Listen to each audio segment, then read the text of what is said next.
Hello, in this video I will show you how to record screen on Google Pixel 8.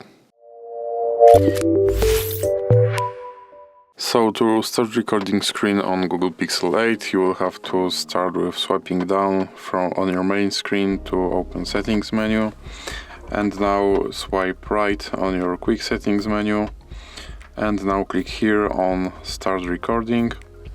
And here you can choose if you want to record audio and if you want to show touches on screen, and then click start. And as you can see here, countdown, and now your recording has started. And if you want to stop your recording, just drag down from your main screen again and click on stop. And that's it. So if you like this video, please remember to leave like and subscribe.